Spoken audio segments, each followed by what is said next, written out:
I will not regret this, I swear.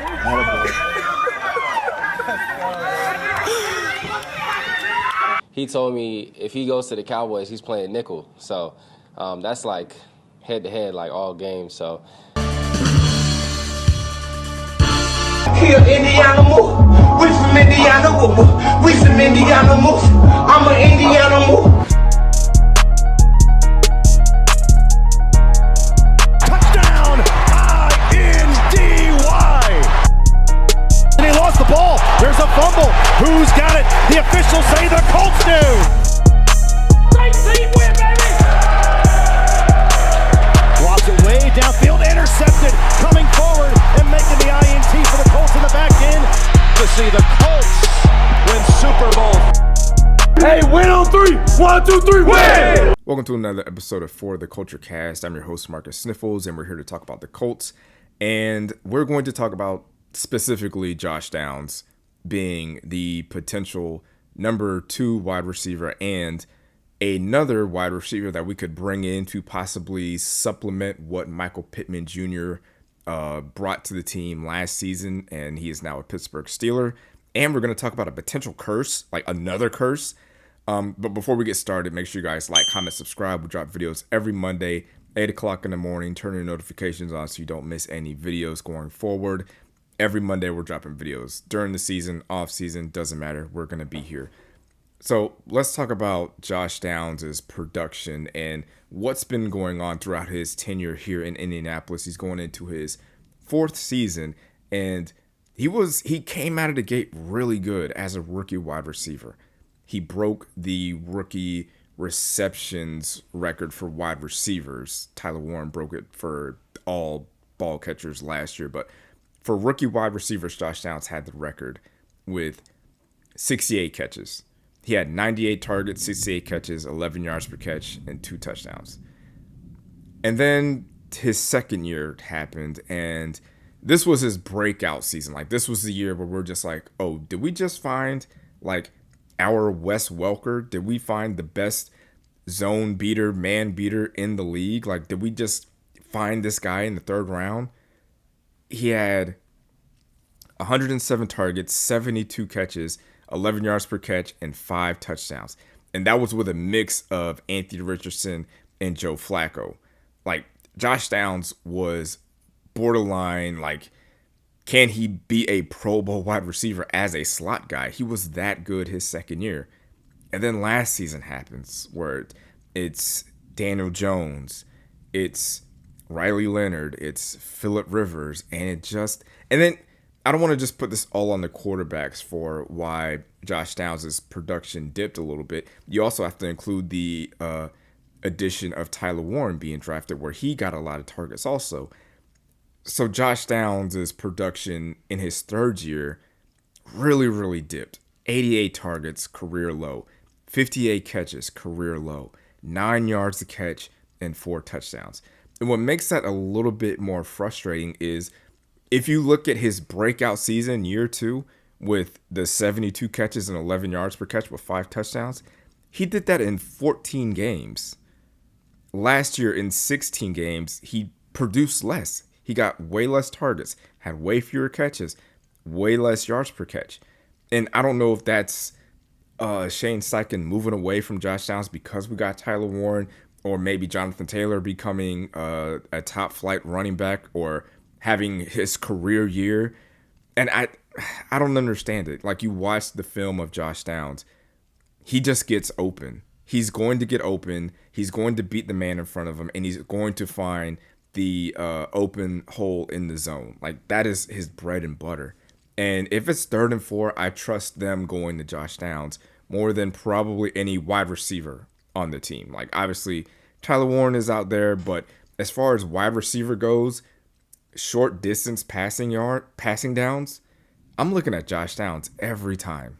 You made it this far. If you have not liked the video at this point, what are you waiting for? Just like the video. Hit the like button right now. I'm talking to you. Make sure you like the video and subscribe and drop a comment. All that stuff. This is a threat. Not a threat, a warning. But it could be a threat. Just do it. And there is a slight, and I'm not saying that curses and jinxes superstitions are real. But as a Colts fan, it's kind of hard not to believe in those kinds of things when it's like, oh, we haven't had a healthy quarterback since Peyton Manning. Oh, we haven't won in Jacksonville in almost a decade. We always have these, end of the season collapses. We get big leads and choke them away. And so it's almost like maybe the team is cursed. Maybe there are jinxes out there. Maybe superstitions are real. And there was a minor thing that happened last year that you can't explain why it happened, like, logically. It's just a thing that I saw, and I'm like, maybe it's a jinx, maybe it's just like his lucky thing. But when Josh Downs was wearing number 1, he averaged 4 catches, almost 40 yards a game in 8 games last year. And then we traded for Sauce Gardner. Sauce Gardner wears number 1. So Josh Downs, he decided to switch to number 2. Josh Downs in 8 games wearing number 2 went from 4 catches to 2 catches, went from almost 40 yards to barely getting 30 yards in the same amount of games.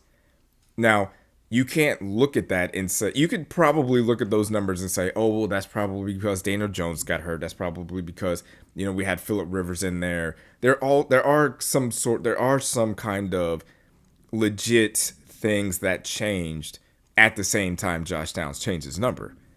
But there is also the possibility that Josh Downs just loves the number 1. He was his most productive wearing the number 1 in the NFL. And the moment he changes his number, his production starts to dip. I'm not saying, jinxes are real. I'm just saying the evidence is kind of right there. It's hard to ignore that. So hopefully next season going in, knowing like, hey, I am number 2. The essence of me being a wide receiver is wearing number 2, not wearing number 1. In the NFL, I wear number 2. Then you have the entire offseason to kind of get your body and spirit and mentality around, I wear number 2.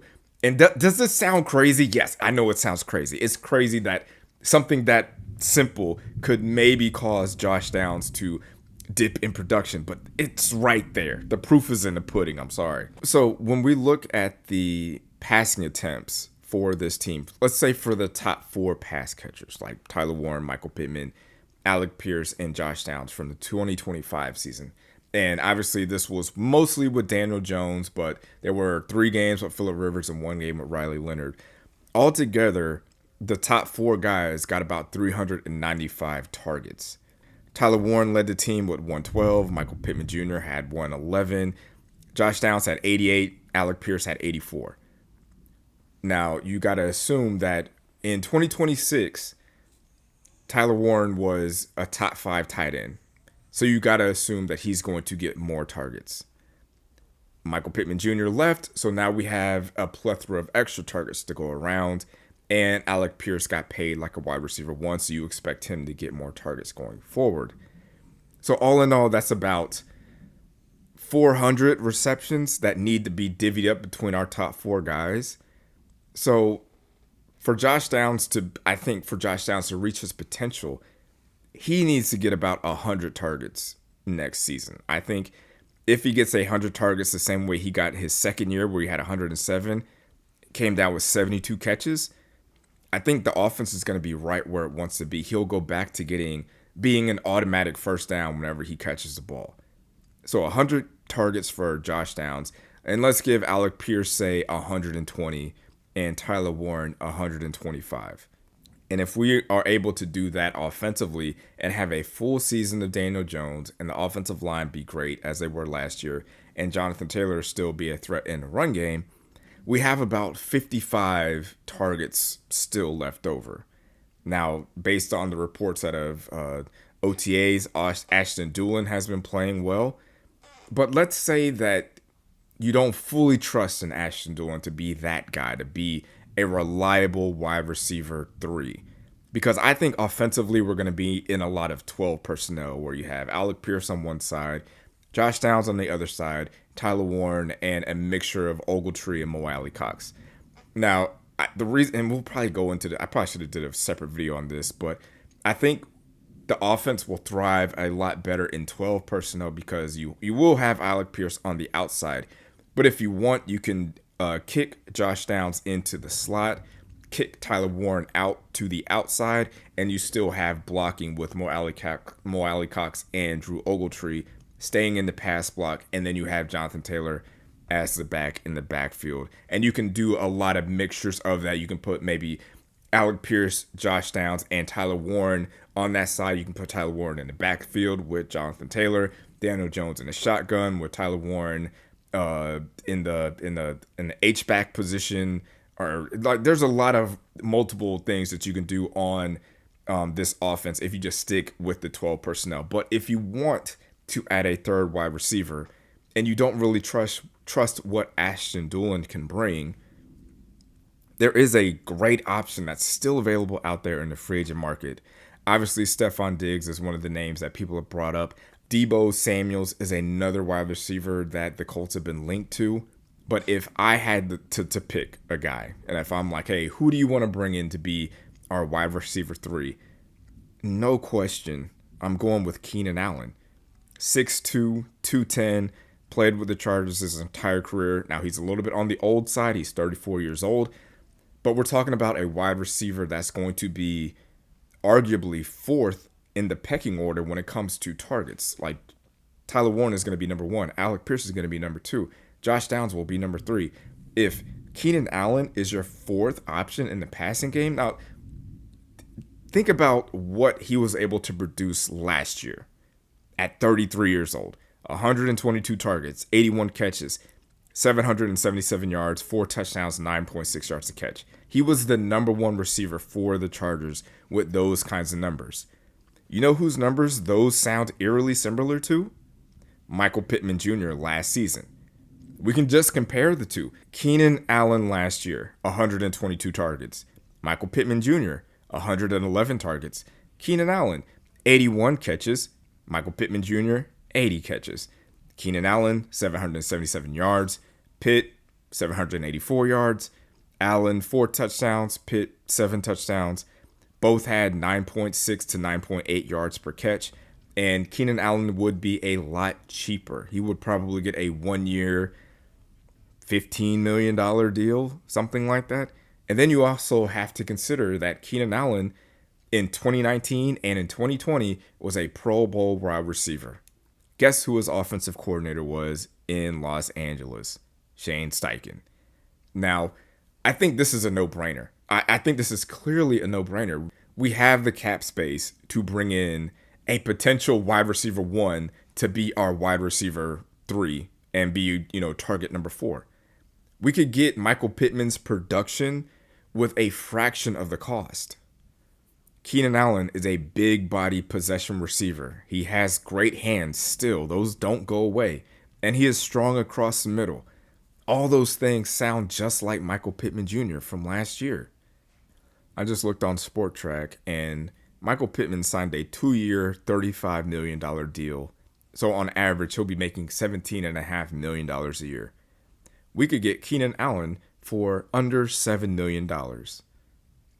We can get the same production for way less money. The idea that we haven't at least made a phone call or haven't been linked to Keenan Allen is kind of maddening to me, because he would be a perfect fit to be that Michael Pittman wide receiver for this offense while not making as much money and getting fewer targets, because Alec Pierce is going to get more targets and Tyler Warren and Josh Downs. But if you have a reliable, proven wide receiver like a Keenan Allen out there, I think it just makes perfect sense. So at the end of the day, hopefully Josh Downs is not cursed by switching his number to number 2. And I think that the Colts should look into bringing Keenan Allen in to be our wide receiver 3. Let me know what you guys think in the comments. Should we go after Keenan Allen? Should we just trust Ashton Dulin? Or maybe go after Stephon Diggs or Tyreek Hill or Deebo Samuels? Let me know in the comments what you guys think. Like, comment, subscribe. We're here every Monday at 8 o'clock in the morning. And I'll see you on the next one. Go Colts.